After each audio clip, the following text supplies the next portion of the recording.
Hi, my name is Goldman. I'm the director and founder of Goldman & Associates. Our firm has a primary focus on family law. Please subscribe to our channel. We're often asked, how can I make my divorce cost effective? It's a very good question because of all things that have a reputation of being expensive, divorce, certainly one of them. Divorce, custody, fighting over property, fighting over alimony, all of these things. How can you make it cost effective? Well, there's a lot of answers to that question, but I'll tell you one that will really help you out. One way to make it cost effective is be judicious about what you choose to fight about. Don't fight over every stupid nonsense, because every stupid thing that a person wants to fight about, you know what happens? Costs money. The lawyers are charging the clients. Does it make sense, for example, to fight over a late fee on a credit card that the other person was supposed to pay and didn't, because that's $20 and your lawyer can file a motion and the other side can file a motion, and between those two motions you spend $2,000 fighting over 20. Does it make sense to do that? Probably not. So a person has to be judicious about what they're going to fight about. You got to pick your battles wisely. Does it make sense, for example, and these are all real-life examples that we have had here in our practice, where our clients or the other side wanted to do certain things. Does it make sense, for example, to fight over who's keeping, a particular couch in the living room, or who's getting the better TV set from the family room, and who gets the crappy one in the kitchen? It really doesn't make sense to fight over that.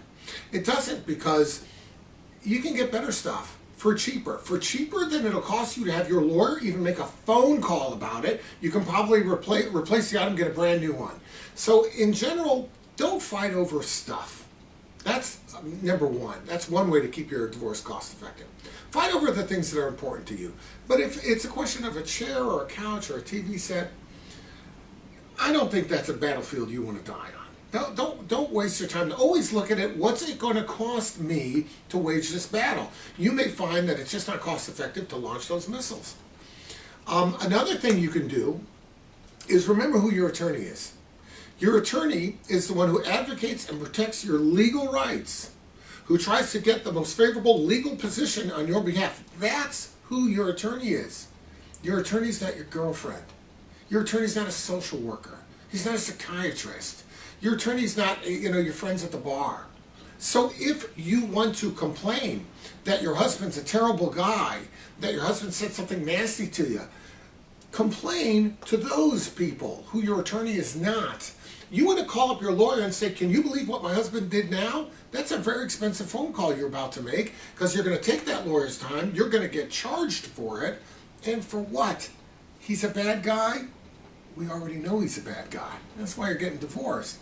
So it's a very, very expensive luxury to have your lawyer be your sounding board, to have your lawyer hold your hand. That's better suited for, buddies and girlfriends, social workers. Call a priest, call a rabbi, call a religious functionary to do those things for you. They'll do it at much cheaper rates than lawyer rates. So you want to keep your costs down. You want to do it cost effective. Be judicious about what you fight about, and be judicious about to whom you bring the complaints. Remember what your lawyer is, and utilize his service for the thing for which he has expertise. If you have any questions about that, reach out, and of course we'll be glad to help you out.